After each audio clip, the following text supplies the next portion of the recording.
gentlemen, welcome to Headkrack After Hours. The lady who's a lot of things. I mean, she's a comedian you see on TV, and she just mysteriously rocked out and shut down the Radio 1 Honors Showcase not too long ago. Ladies and gentlemen, make some noise for the one, the only Jessie Woo. Hey, your sister is here. No affiliation to the Wu-Tang Clan, though. No. That is a different spelling. That is totally a different spelling. Thank you. Yes. Now, okay, because I keep mysterious hours, right? Okay. Had no idea about the Love and Hip Hop affiliation. Yeah. When someone hits you up and be like, "Yo, we want you on Love and Hip Hop," yeah. How does Jessie Woo react? I took it. Okay. Mona came to me and she was like, "Hey, I see that you are very, very talented. You know how to sing, and I'm Haitian, just like you. You're Haitian like me, so I'd love to put you on the show and."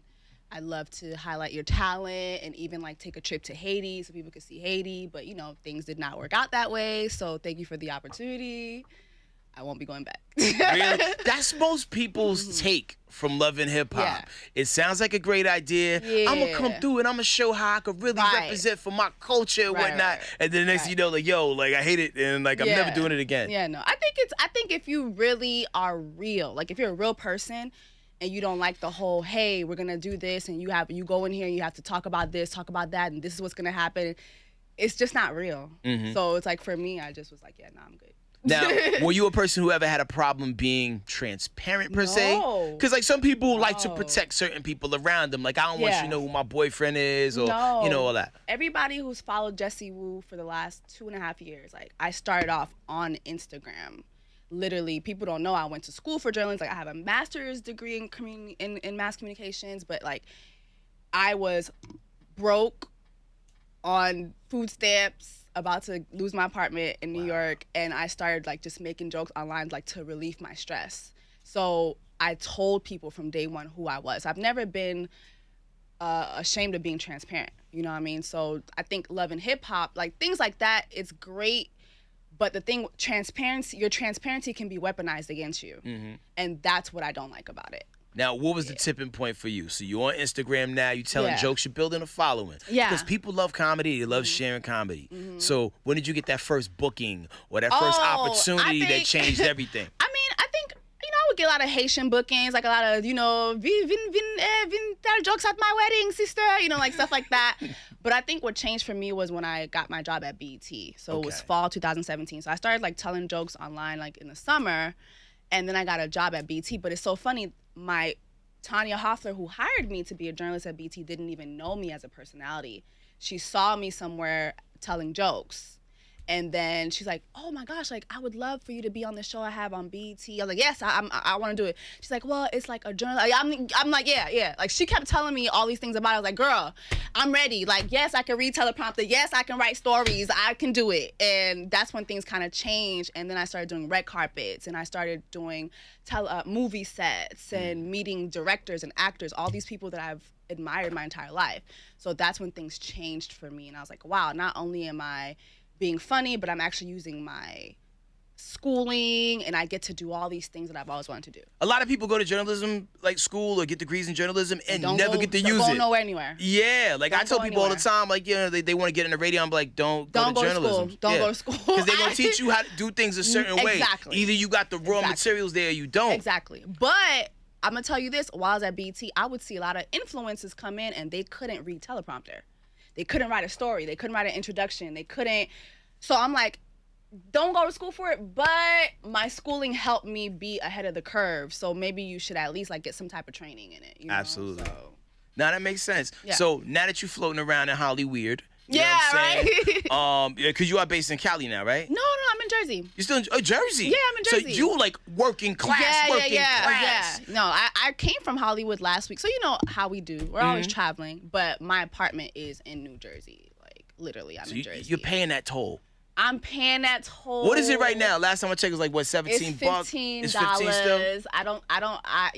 But you taking the GW, you going through the honestly, I'm still a train girl. So people be seeing me on the train, they're like, "Jessie, why are you on the train?" I'm like, "Cause bitch, it's $2.75." What the fuck? Like, I'm not gonna. I'm sorry. I'm like cussing. No, bleep getting heavy. Okay, like I'm not gonna stop. You know, like when I get to a certain place, okay, I'll stop. But it's $2.75. I'm sorry, and I'm literally right by the Holland Tunnel, so I'm not gonna stop paying $3 to just go over. Yeah. And then come back home. All my work is in New York. You know, BET's there. Everybody's there. So I'm not gonna stop. I'm not gonna be paying $15 I'm sorry. So let's break this down, because like a lot of times, you know, people who, you know, of your stature, you know, they, you know, usually get popping, run off to LA, and it's a whole different nightlife scene. You riding in your car. Now, being a girl who actively uses public transportation, I do. Do dudes shoot they shot at you on a train? They do. They do.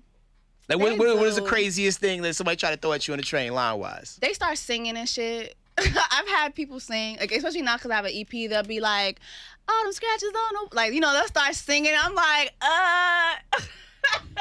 or they'll ask for money. You know, on the train, a lot of people ask you for money, so they'll ask, like, they'll be like, sister, you know, do you have some money, you know, to spare me for lunch or whatever? And then it turns into, you know, I'd love to take you out to lunch. And it's like, I just gave you money for lunch, so how can you just take your money and go?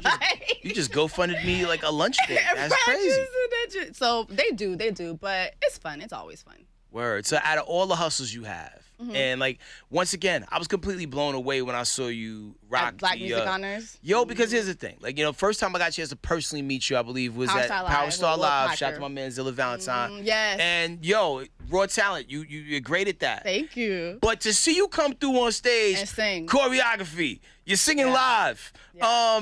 Your hair stayed in place. Yeah, I know. My wig stayed on. I was so terrified.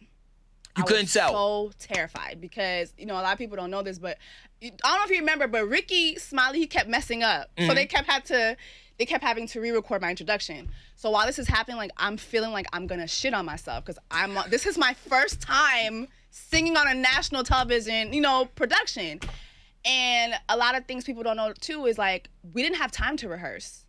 I flew in. Everything was at a fast pace. You know, it was very organized, but the choreography was already there. So I kind of had to, like, come in the night before and do rehearsals, do sound check. Sound check takes a while, and kind of just catch on to certain moves. So I was scared out of my mind. I'm even more blown away because I'm thinking y'all spent like a month. Hell As a no. person who can't dance, right? Anytime I see twerk, more I than don't two dance people doing either. the same thing at the Yeah, same you're right. time, it's witchcraft. Right. You know what I mean? But I was so terrified, and then I was singing live, and then I was so scared because I'm so used to, like, being, you know, doing this, speaking, but I've always wanted to sing. I wanted to sing my entire life. So then this is the first time I get that opportunity. I'm like, oh shit, like, I hope I don't fuck this up. Then I'm seeing, like, people like Portia, Candy, you know, all these people that I love, and they're like, so I think what calmed me down, I remember seeing Candy Burris. Candy actually let me sing for her Dungeon tour. When she came to NYC before my EP came out. I messaged her. I was like, can I open for you? And she's like, sure. I love the way you sing. She let me do that. And seeing her there, she was like, oh. She was just cheering me on, and it just made me it made me feel okay. So it went great. It was a first-time experience. I think it was amazing. Black Music Honors was such a dope experience. They were on time. They fed you. They just did everything so well. So I just feel blessed to do that. Well, that's amazing for that to be your first show. Yeah. You know what I mean? Like, where do you go from there? I know. Now you got to do, like, the BET Awards, like the real joint. Then you got to do Soul Train. Like, I would love to do all those things. I mean, my dream is to have, like, to do all those things. Now, I want to be a Grammy winner. I want to do all that. And, you know, I think for me it's important because I'm Haitian, and a lot of times in Haitian households we're taught to be nurses. We're taught to get the jobs that offer security. The jobs where you dream big, that's not what our parents tell us to do. And so me being, you know, the first one in my immediate family to do all this, and then recently I found out I have a cousin. I think I was telling you this. He's on the All TV American, show, yeah. Da Vinci. So it's like, just for us to be doing things differently than our family, it's big for us, you know? So I want to do all those shows. I want to sing at all the shows. I want to open up for major artists. I want to go on tour. I want to do all those things. Now, everybody knows that Jamaicans and Haitians work hard. They do. They will cash multiple checks within the same 7-day cycle. Yeah. With Young Miami from City Girls getting tagged out now, you know, because JT Free, Young Miami's down. She just had a baby. Right. If they said, yo, Jessie Woo, we need you to tag in. We need you to be a City Girl for 4 months. Of course. What? first of all, I'm from Miami. So the minute City Girls came out, I was like, these is my girls. These is my girls. I love everything about them. I love the slang, and people didn't understand that. But being from Miami, just seeing them do what they've done, because it's so hard to come out of Miami and be successful, they're just an inspiration to me. So you know what? If Carisha needs somebody to step on it, I will put on a blonde wig and I will make it do what it do. And you pull it up. Period. So to trade the beautiful sand of Miami with the broken glass of New Jersey, do you miss home? No, I don't. Whenever I go back to Miami, I always feel, I just feel like it's a box. I could dig it. It's a box, but I miss my mom. You know, I miss seeing her all the time. I miss hearing Jessica. You know, I miss her nagging me, but I don't miss Miami. I miss the weather. Okay. I miss the weather, but I don't miss Miami. Miami doesn't have much opportunities. So even in people get fixated on what South Beach is, and once you get off South Beach, they don't know about Opalaka. They don't know about Miami Gardens. They don't know about the poke and beans. They don't know about that. They don't know about Little Haiti. Yeah. So it's like it's a whole nother Miami when you're from Miami. Got you. So let's unpack the bags on this EP. Yes. Moods of a Cancer. You go into your comedy bag straight out. You talk about the Zozo. Now, you broke it down for us the other day what the Zozo is. For those that don't know, it's penis. So you don't want to do the play with your nana like it's a violin. Right. You want don't play with my pussy like it's a violin. You have to go so the confidence in which you speak on in your EP. It's dope because that's where we are. Like, women are so empowered right now within the culture. Because before, you'd have little glimpses of it. The little Kims of the world that would speak out what they want sexually in a relationship. Guys have always done it. But it seems like right now, from 2018 and moving on, the women truly do have the floor, and y'all could be sexually assertive as you want to be and not be looked at as a hoe or anything like that. Right. I think that it's so funny because my Zozo appointment jokes have gone viral. So when I was doing this EP, I said, maybe I should include that in there just to kind of reintroduce myself for people who didn't know that I did those jokes, and then for the ones who have been, like my tribe who has been with me for the last 2.5 years. But it's funny because I'm Haitian, and in Haitian households, your mom doesn't talk to you about sex. Like, I've asked my mom before, like, Mom, have you ever sucked dick? Like, she's like, oh, like, it's just, you don't talk about those things. So when my mom hears those things, she's appalled. But there is a generation of us now that's like, no, we want to talk about these things. I want, like, Caribbean girls like me to know, what is sex? Like, what should you expect? And I feel like being assertive, it's a good thing, because then a lot of us from the Caribbean, we don't walk away from our Zozo appointment satisfied because we don't say what we want. Right. It's kind of like a thing you just, okay, he got on top of me and did his business, like Color Purple. No. It's like, no, I need you to come in here and do what you got to do. Do some damage. Exactly. So that's why I wanted to include that. And then, of course, ease on in the music, because that's the whole point of the EPs. Yo, I mean, like, whether you realize it or not, you're doing Dr. Ruth Westheimer level work by telling the women to tell dudes what they want from because guys will just assume once you you get a certain shake going on down there, or like certain reaction. We ain't even there yet. Right. The shake is kind of indication that we headed there. You on your way. But we ain't there yet. So keep doing what you're doing. Thank you. Like, you have keep to be chiseling away. Correct.